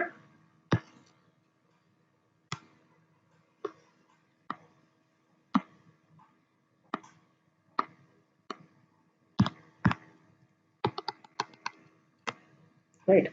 तो हमारे पास वेट ऑफ सॉल्यूट है, कितना है, x ग्राम, बट हमारे पास वॉल्यूम ऑफ सॉल्यूशन है, we require weight of solution, ठीक है। तो इसके लिए क्या करना पड़ेगा, डेंसिटी दिया हुआ है, देखो density of the solution, so we can से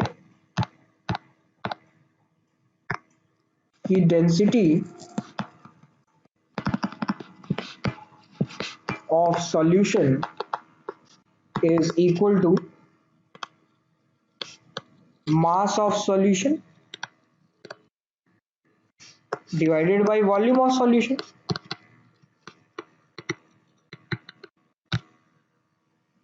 right? So we know what is the volume of the solution, we know what is the density of the solution, we must find out what is the mass of the solution. ठीक है, तो यहाँ से mass of the solution आ जाएगा आपका density multiplied by volume which is 100D, right right? अब यहाँ से अगर आप परसेंटेज वेट बाई वेट लिखो तो कैसे आएगा, वेट ऑफ सॉल्यूट कितना था x, वेट ऑफ सॉल्यूशन कितना आया 100D, राइट, मल्टीप्लाइड बाई 100, है कि नहीं। तो यहाँ से एक हमारे पास रिलेशन आ गया, और वो रिलेशन क्या है, वो रिलेशन है परसेंटेज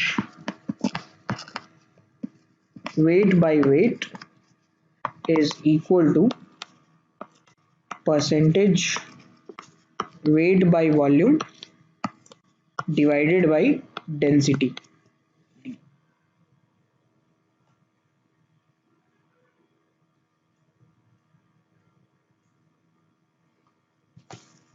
राइट, तो अगर मैं परसेंटेज वेट बाय वेट दूं तो आप परसेंटेज वेट बाय वॉल्यूम निकाल सकते हो गिवन द फैक्ट कि डेंसिटी अगर आपको दिया हो तो।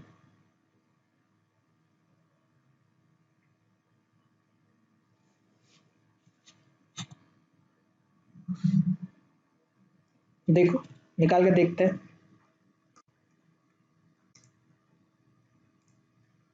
एक क्वेश्चन करके देखते हैं।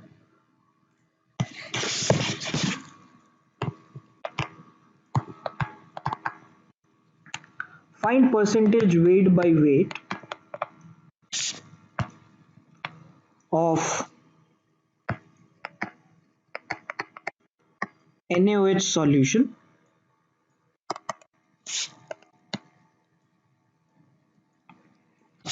labeled as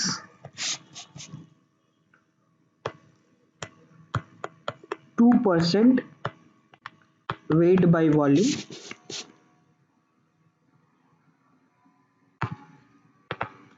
and density rho of solution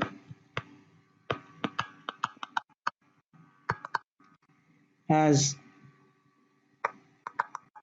1.6 gram per ml.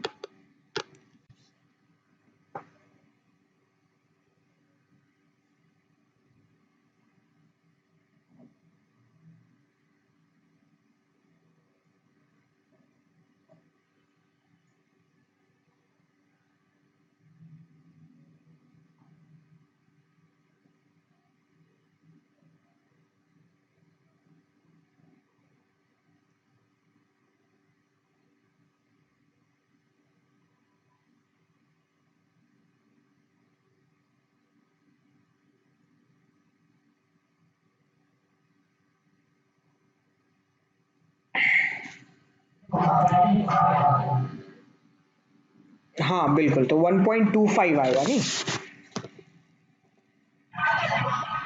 1.25 आएगा, वेरी गुड।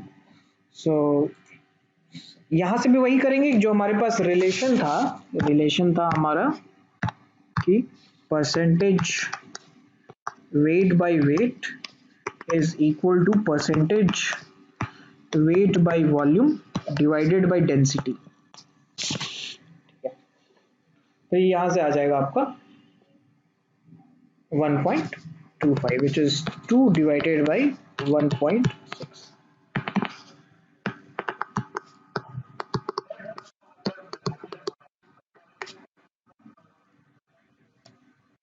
डेंसिटी चाहिए होगा, बिल्कुल बिल्कुल, ठीक है।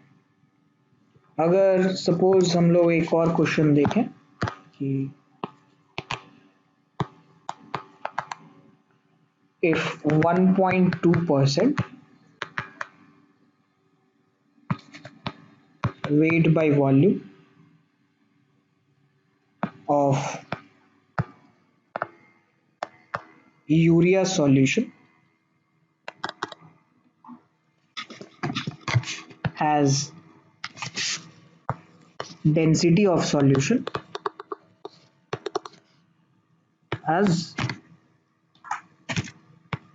1.4 gram per ml,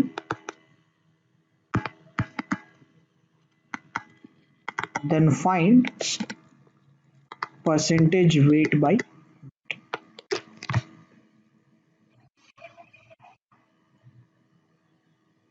0.85। अच्छा ठीक है, 0.85 वही फिर से वही percentage weight by weight is equals to percentage weight by volume divide by density. अगर यहाँ पे मैं, हाँ अगर मैं यहाँ पे चेंज कर दूं, इसको चेंज कर देते हैं और इसको चेंज कर देते हैं, ठीक है। अब बताइए, जैसे परसेंटेज वेट बाय वेट दिया हुआ है और ये परसेंटेज वेट बाय वॉल्यूम निकाल,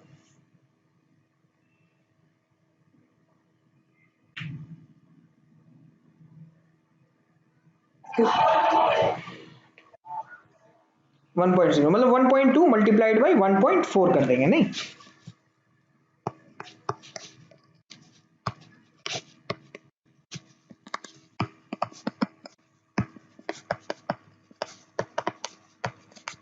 टू डेंसिटी। यहां से आपका answer.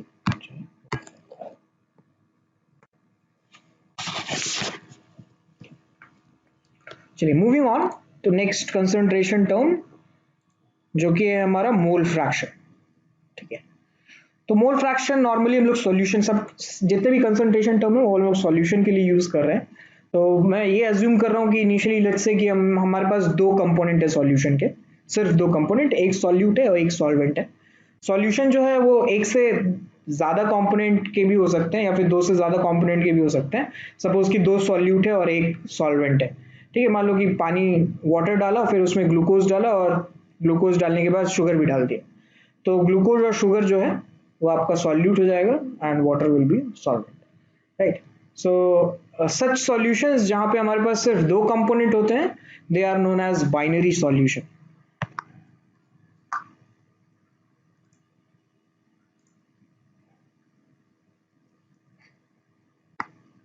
So this is a binary solution.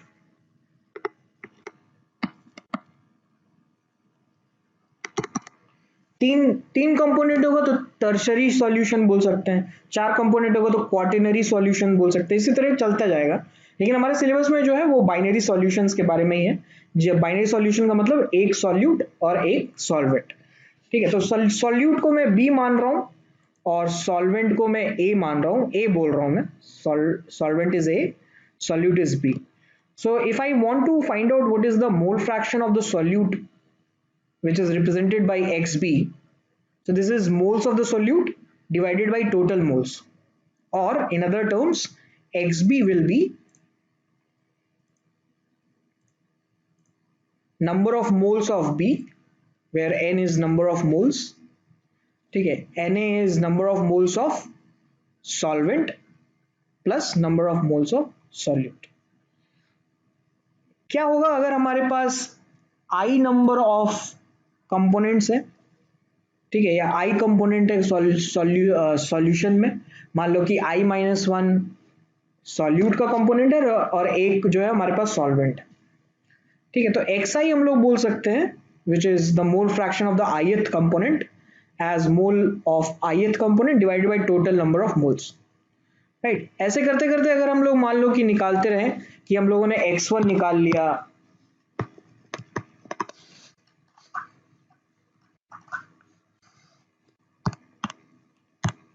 अगर हम लोगों ने सपोज कि x1 निकाला और x2 निकाला, ऐसा निकाल निकाल करके अगर मान लो सबको ऐड करते जा रहे हैं, ठीक है, तो ये सारी तो चीजें जो है वो फ्रैक्शन में है ना, तो ये वन से, तो पहली बात है कि फ्रैक्शन, मोल फ्रैक्शन हमेशा वन से कम आना चाहिए, क्योंकि इन इट्स टर्म और in its name fraction is there, right. So fraction should be less than one. और साथ में अगर हम इन सारे फ्रैक्शंस को ऐड कर देते हैं, तो सारे फ्रैक्शन को ऐड करने पे क्या आ जाएगा, ये वन, है ना। देखो जैसे अगर हम इसको एक्सपैंड करते हैं x1 को, तो x1 को एक्सपैंड करने पे आ जाएगा ये n1 plus n2 plus n3 plus dot dot dot, और सबका न्यूमरेटर जो है अलग अलग होगा और सबका डिनोमिनेटर सेम होगा, which is nothing but that is n1 plus n2 plus n3 plus dot dot dot. इसका समेशन क्या आना चाहिए, वन, ठीक है। सो इसका कहने का ये मतलब है कि अगर मान लेते हैं कि हमारे पास H2SO4 का सॉल्यूशन है and it has a mole fraction of 0.05, then it means कि 1 मोल टोटल सॉल्यूशन में हमारे पास 0.05 मोल्स H2SO4 का होगा, ठीक है। और इसको मैथमेटिकली हम लोग ऐसे लिख सकते हैं कि summation of the mole fraction of all component is equals to 1, right. तो जैसे देखो एक क्वेश्चन है, क्वेश्चन नंबर 19, हाँ, कि if 20 gram of NaOH is mixed with 90 gram of H2O, then find mole fraction of the solution. Very good Neha, Samanyu आपका भी सही है, बहुत बढ़िया।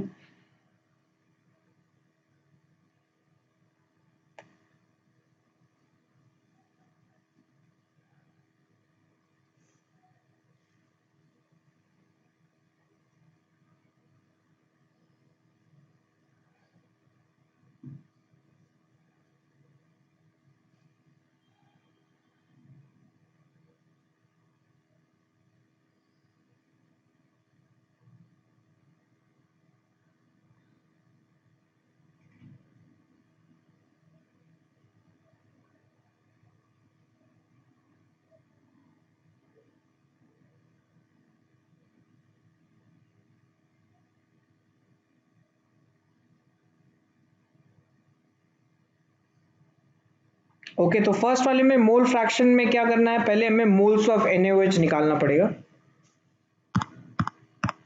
ठीक है। तो NaOH के मोल्स आ गए,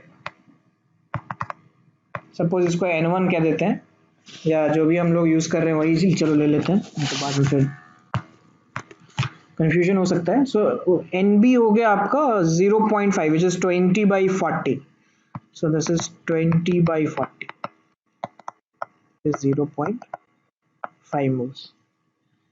Na आ गया which is moles of solvent which is 90/18 which is 5 moles, right। तो मोल फ्रैक्शन ऑफ सॉल्यूशन नहीं होना चाहिए, मोल फ्रैक्शन ऑफ सॉल्यूट होना चाहिए, यहाँ पे यहाँ टाइपो एरर है, मोल फ्रैक्शन ऑफ सॉल्यूट, ठीक है। तो मोल फ्रैक्शन ऑफ सॉल्यूट निकालेंगे, मोल फ्रैक्शन ऑफ सॉल्यूट हो जाएगा XB is equal to NB divided by NB plus Na, right, which is 0.5 divided by 0.5 plus 5, तो यहां से आ जाएगा ये 0.5 divided by 5.5, right, which is 1/11।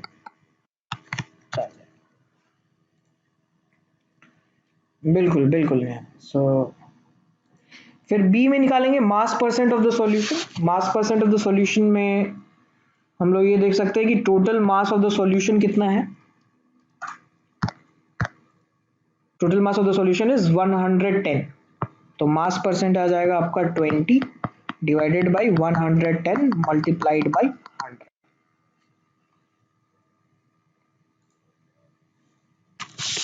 ठीक है। ये परसेंटेज वेट बाई वेट आ गया। सेकंड तक क्लियर है सबको?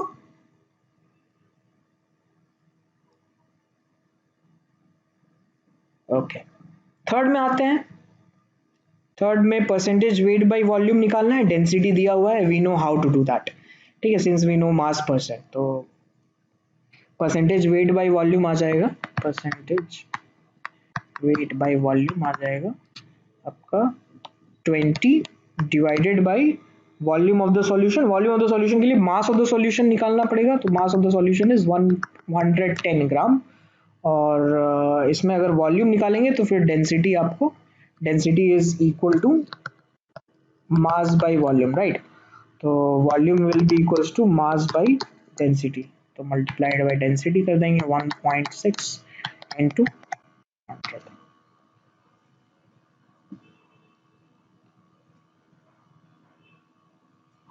ठीक है। किसी में कंफ्यूजन है तो बताओ।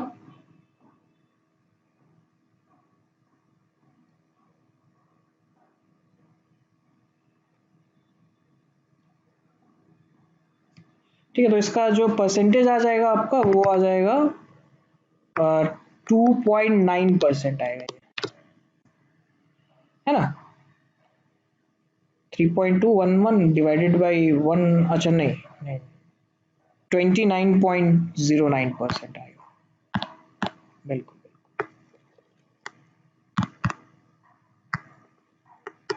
10.09%।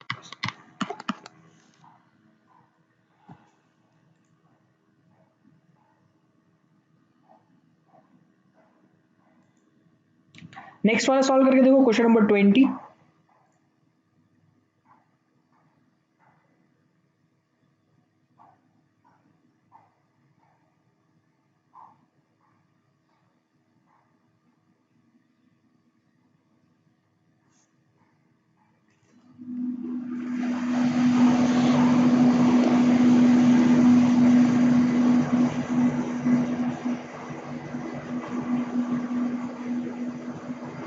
20 हो जाए तो 21 करके देखना।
Very good.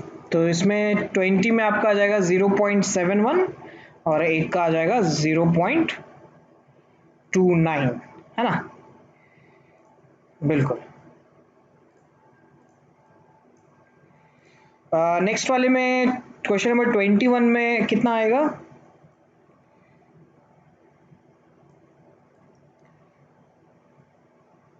हेक्सेन का मोल फ्रैक्शन कितना आ रहा है?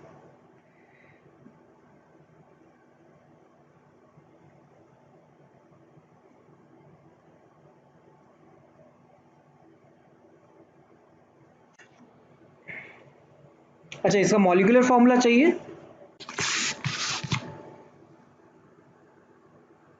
Pentane is C5H12, hexane is C6H14, benzene is C6H6।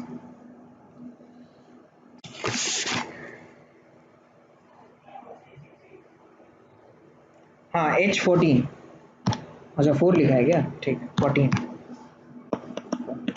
H14।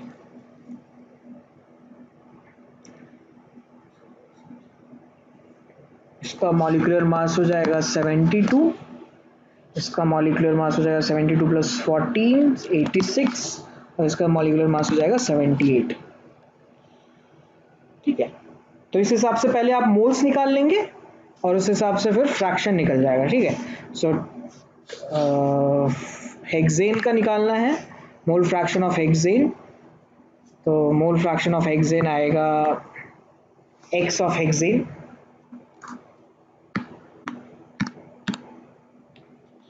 हाँ इतना ही आना चाहिए गोविंदा, सही है।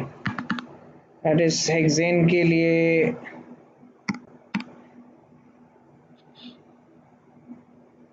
अच्छा 0.0805 आ रहा है क्या? ठीक है देखते हैं। एक्स ऑफ हेक्सेन निकालना है which is 10/86 divided by 10/72 plus 10/86 plus 10/72। इससे आपका जो है मोल फ्रैक्शन ऑफ हेक्सेन आ जाएगा। ठीक है,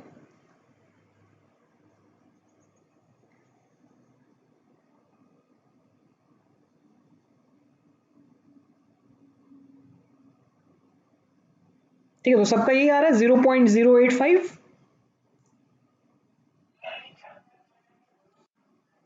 0.29 आ रहा है, अच्छा चलो ठीक है, मैं भी देख लेता हूँ एक बार कैलकुलेट करके।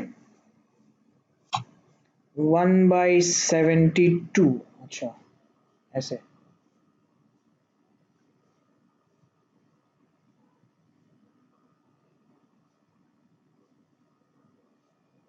1/86, 0.29 आ रहा है क्या? ठीक है, ठीक। हेक्सेन का ये है ना 86, 72 प्लस 14, 86, ठीक है। 1/1/78।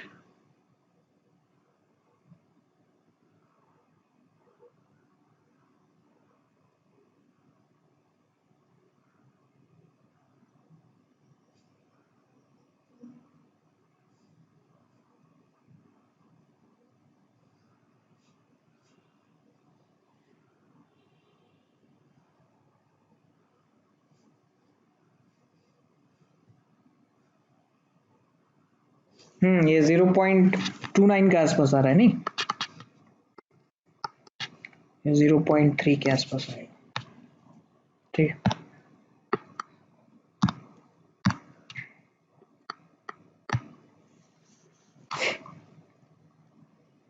एनीवे वी नो कि क्या है उसका फ्रैक्शन का जो वैल्यू है, वो तो मैथमेटिक्स है। बाकी बाकी द थिंग इज कि हमारे पास जो कॉन्सेप्ट है, वो कॉन्सेप्ट हमारा जो है वो यही, इसी कॉन्सेप्ट के थ्रू हमारे पास जो आंसर्स है वो आएंगे। ठीक, anyway next moving on to the next concentration term which is molarity. Molarity को हम लोग कैपिटल एम से शो करते हैं, और मोलारिटी का जो डेफिनेशन है वो है moles of solute divided by volume of solution in litre. ठीक है, तो ये इंपॉर्टेंट चीज़ है यहाँ पे, इन लीटर वाला जो पार्ट है ये इंपॉर्टेंट है। ठीक है, ये ध्यान रखना पड़ेगा इन लीटर्स। ओके, सो अगर हमारे पास एक सॉल्यूशन दिया हुआ उसमें मोलारिटी गिवन है, for example we have been given कि 0.2 मोलर HCl है, इसको ऐसे ही बोलते हैं 0.2 मोलर HCl, MOLAR मोलर। ठीक है, 0.2 molar HCl solution means 0.2 moles HCl is present in 1 liter of the solution। ठीक है, तो जैसे देखो एक कन्वर्जन वाला है क्वेश्चन, क्वेश्चन नंबर 22 कि मोल fraction of urea is 900 in 900 gram water is 0.05। ठीक है, यूरिया का जो मॉलिक्यूलर मास है वो आपका होता है 60। ठीक है, सो यूरिया इज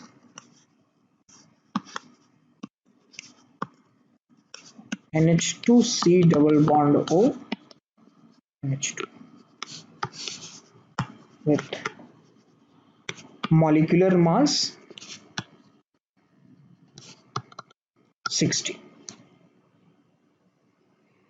ठीक है, तो इसका मोल फ्रैक्शन दिया हुआ है in water and density of the solution is given, so we need to find out the molarity of the solution. एक बार आप खुद से ट्राई करिए, नहीं करेंगे नहीं होगा तो फिर मैं बताऊंगा ही।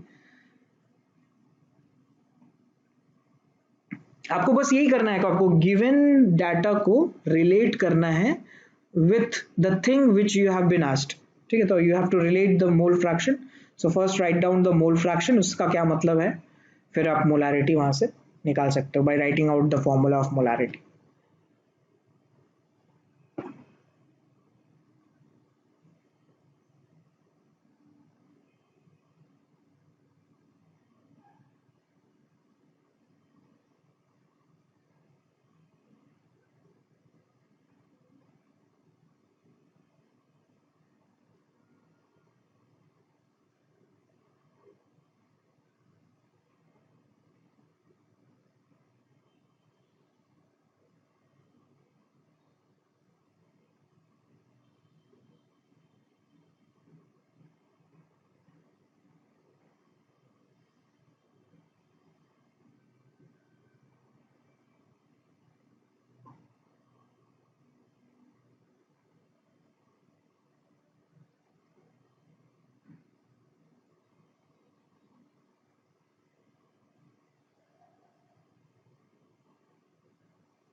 नहीं, आई डोंट थिंक सो कि वॉल्यूम वो मोलारिटी में तो रिक्वायर्ड होगा।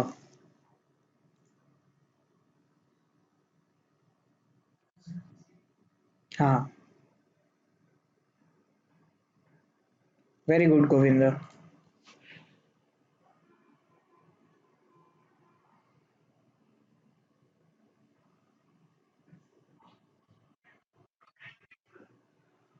हाँ, 2.98 तो आना चाहिए। देखो किसका किसका और आ रहा है।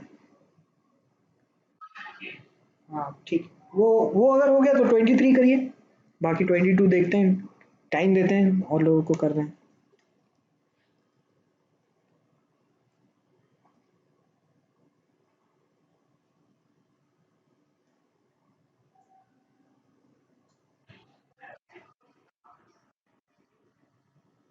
मैं बताता हूँ कैसे रिड्यूस करें।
चलो, तो कुछ लोगों से हुआ, कुछ लोगों से नहीं हो रहा है, कोई बात नहीं, ये तो फर्स्ट क्वेश्चन है। चलो ये सॉल्व करके देखते हैं। तो क्वेश्चन में गिवन है कि 900 ग्राम वाटर लिया है, उस 900 ग्राम वाटर में हमारे पास 0.05 मोल फ्रैक्शन यूरिया का है। ठीक है। हाँ Govinda, you are absolutely right, very good. तो पहले क्या करेंगे, हम तो लोग पहले मोल्स ऑफ यूरिया निकाल लेते हैं। ठीक है, मोल्स ऑफ यूरिया निकालने के लिए क्या करना है कि 900 ग्राम वाटर में हमारे पास 0.05 मोल फ्रैक्शन यूरिया है।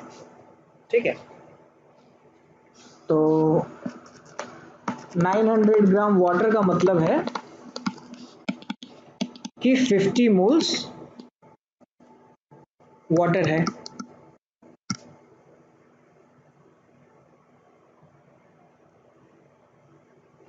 तो देखो आपके पास यहाँ पे दो चीजें हैं कि आप अपना कैलकुलेशन कैसे इजी कर सकते हो। आप ये पहले देखो कि मोल फ्रैक्शन का जो वैल्यू है ये बहुत कम है, 0.05% है। तो अगर मैं इसमें वाटर कंसिडर करूं और यूरिया कंसिडर नहीं करूं, तब ये वैल्यू में जो है वो ज़्यादा चेंजेस नहीं आने वाले। ठीक है, I what I am saying is कि अगर मैं मोल फ्रैक्शन ऑफ यूरिया लिखूं, वो मैं डायरेक्टली ऐसे लिख सकता हूं कि moles of urea divided by moles of water plus moles of urea. Right.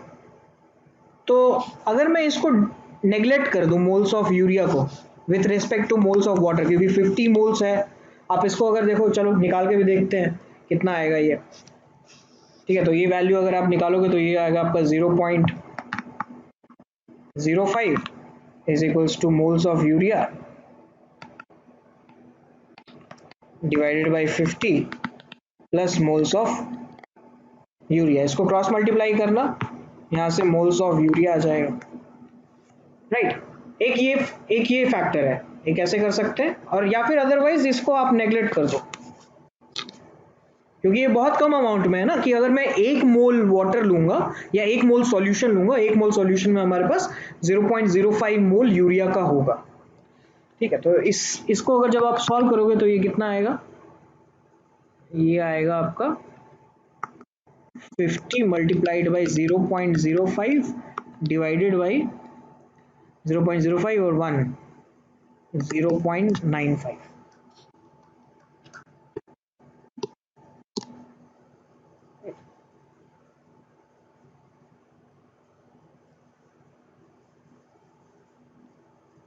So this value is almost equal to 50 multiplied by 0.05, right?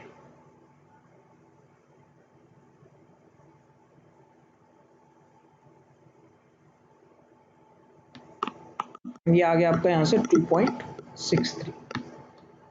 इतना मोल्स यूरिया का है. So we know what is the moles of urea, 2.63. Okay. Now अगर मैं इसको neglect कर दिया होता और ऐसे ही निकाल लिया होता तो यहाँ से मोल्स ऑफ यूरिया कितना आता, 0.05 इंटू 50 है कि ना,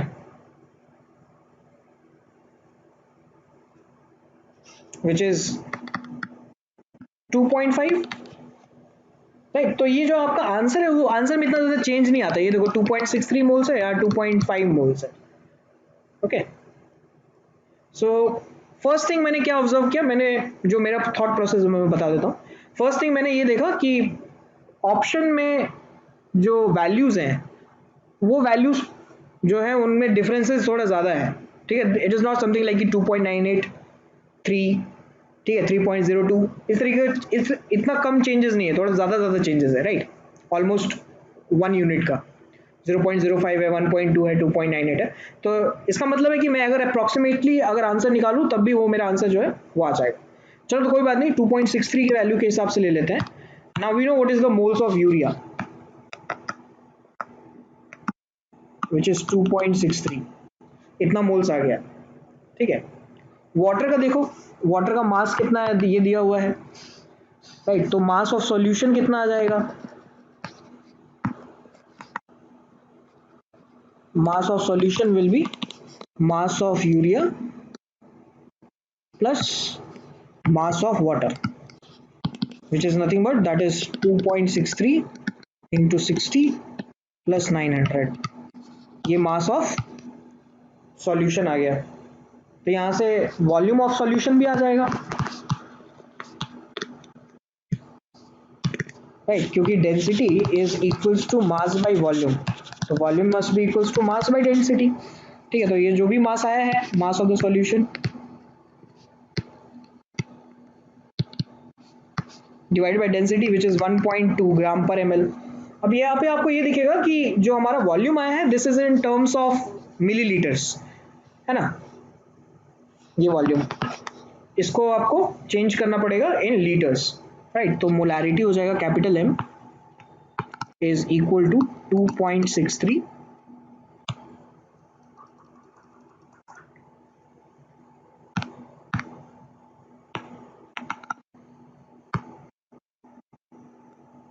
divided by 2.63 into 60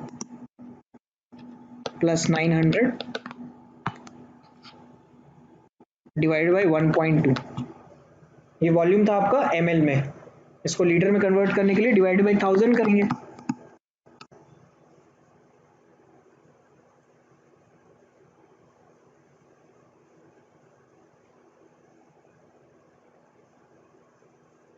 ठीक है, तो यहां से जो आपका आंसर आ जाएगा वो 2.98 आ जाएगा. सॉल्यूशन क्लियर है.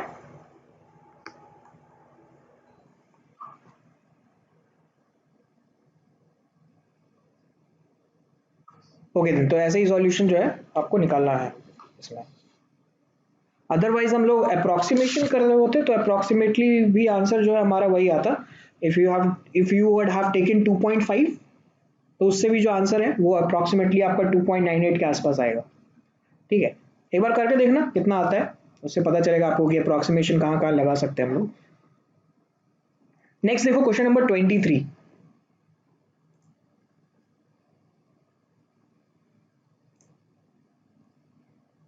Okay, Sayantan?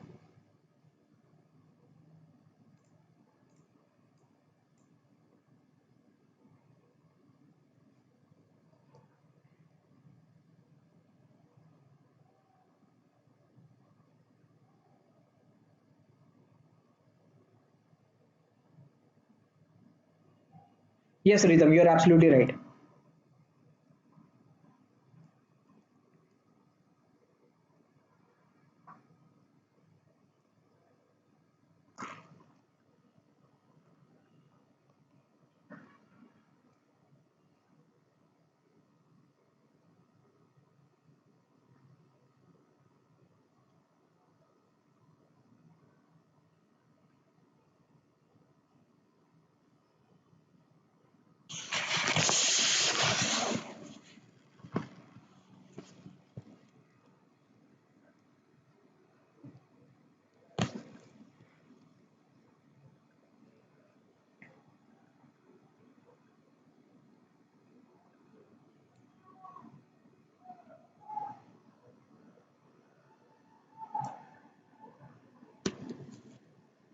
यस सुप्रतीक, आपका भी सही है।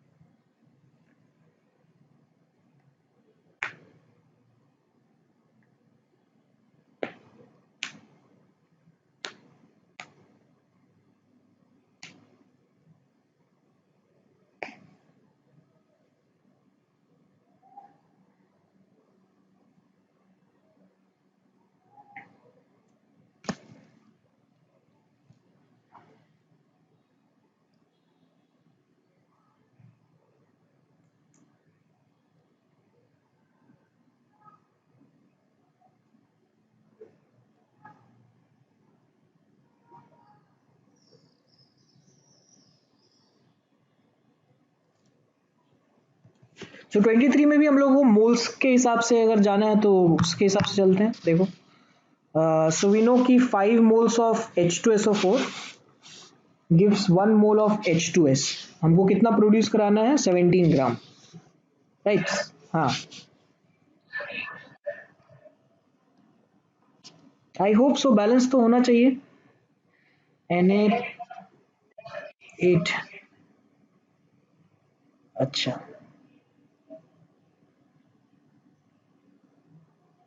बात तो सही है।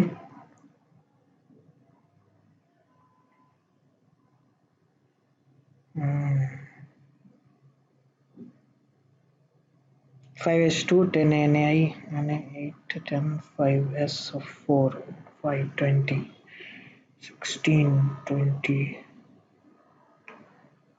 H2 5 10 10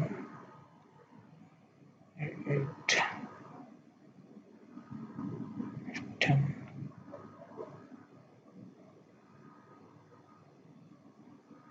चलो, सोडियम के लिए तो बैलेंस नहीं है एक क्वेश्चन में। सही बात है।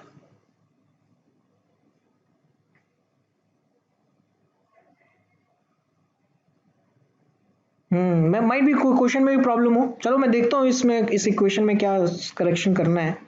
कुछ इक्वेशन में करेक्शन होगा, बट लेट्स से कि अज्यूमिंग कि एक क्वेश्चन में जो है वो Na का, चलो हटा देते हैं, बट एनीवे इस क्वेश्चन के हिसाब से अगर हम लोग देखें तो 5 मोल्स ऑफ H2SO4 जो है वो आपका 1 मोल ऑफ H2S प्रोड्यूस करेगा। तो यहाँ पे जो मोल्स ऑफ आपका H2S है वो है half moles, right, which is 17 divided by 34, half moles. तो हाफ मोल्स के लिए H2SO4 को कितना मोल्स चाहिए होगा? Moles of H2SO4 required is 5/2 moles. ठीक है, इसका मतलब है कि अगर मैं मोलारिटी इंटू वॉल्यूम करूं तो ये मोल्स देगा मुझे, है ना?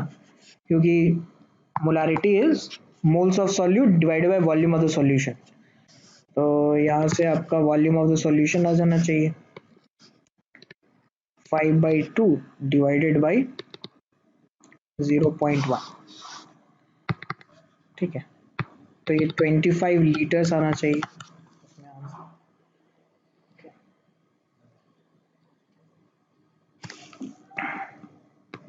ठीक है, तो उससे आ जाएगा आपका सी वाला आंसर, राइट।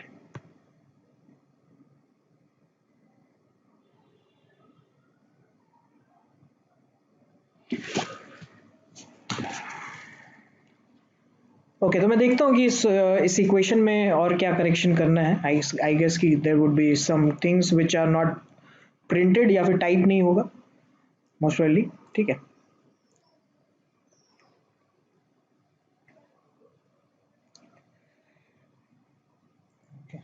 तो नेक्स्ट क्लास में हम लोग जो है वो मोलालिटी स्टार्ट करेंगे। विल सी गोविंदा की 24 का क्या होना चाहिए, but I will give you this question. अगर आप घर में ट्राई करना चाहते हो तो कर सकते हो। मोलालिटी से हम लोगों को मोलारिटी में कन्वर्ट करना है and we are using ethanol. ठीक है।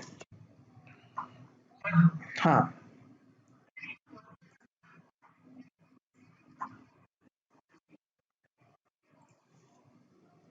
केजी में ले रहे हैं क्या हम लोग? केजी में लेना है मास ऑफ सॉल्वेंट।